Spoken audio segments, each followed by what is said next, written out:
Hello there, Birchwood Chevrolet Buick GMC. This is Coach Stephanie with part two of your mystery shop. I submitted a request via your website on July the 12th at 2:53 p.m.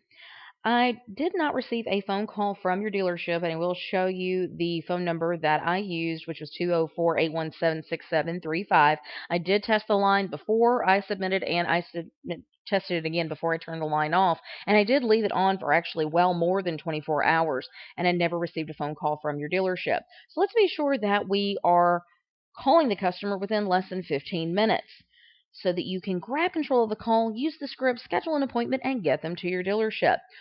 Once you get off the phone with the customer, then you want to send them a follow-up email within less than 15 minutes of speaking to them so that you can continue building rapport and get them information that they may not have written down while you were on the phone. Remember, the email should have an attention-grabbing subject line. You want to thank them for their time on the phone.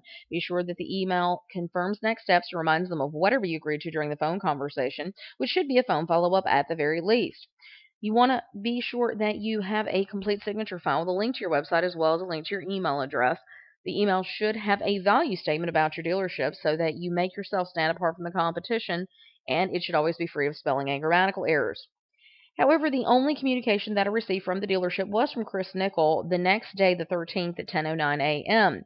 And there's a few things I want to point out to you when you're emailing the customer before you've spoken to them, which obviously this email was from Chris and he was following up to see if I'd gotten any communication. However, I did not receive any communication except this email. The email should go into your inbox. This one actually did go into my spam, and I did move it into my inbox. Just be very careful. It does not affect your score. I just want to let you know that it did go into my spam folder, so you may want to check your settings. Also, you want to be sure that the subject line clearly defines the purpose of the email and who it is from, and you did a great job with that. It says the name of the dealership and says just checking in. We should also make sure that we validate the customer's decision of vehicle with giving positive words or industry information about the vehicle that they chose.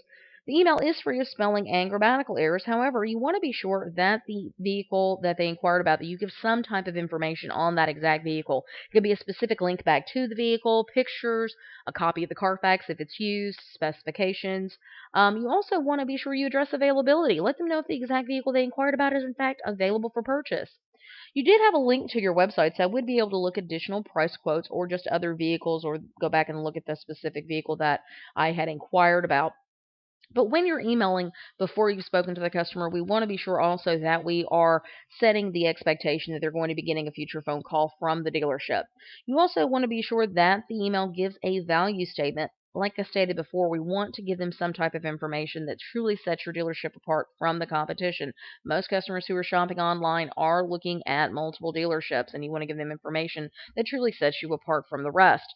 You do have a link back to the website in your signature file, but remember to also put a link to your email address in the email as well. Not everyone is computer savvy. Some people just need that link there so they can just click it to be able to email you back. Also, keep in mind a lot of people are checking their email from their cell phones, and it's much easier if they have that link there in your signature file to use. You do have a link in the email here that I could click to go take a look at the website, get pre-approved for financing, or just go look at inventory. So great job with that. Keep up the hard work and keep practicing. Your secret code for today is timing. Timing, timing, because it's all about timing. And you remember, you only get one chance to make a great first impression, so you want to be sure that timing is important on the phone conversation, the follow-up email, and we also want to be sure that we are taking advantage of each and every lead and that we are getting in contact with everyone and getting them some type of a personalized contact other than just a follow-up email from the sales manager. Keep up the hard work and keep practicing. Your secret code for today is timing. Once again, timing, timing.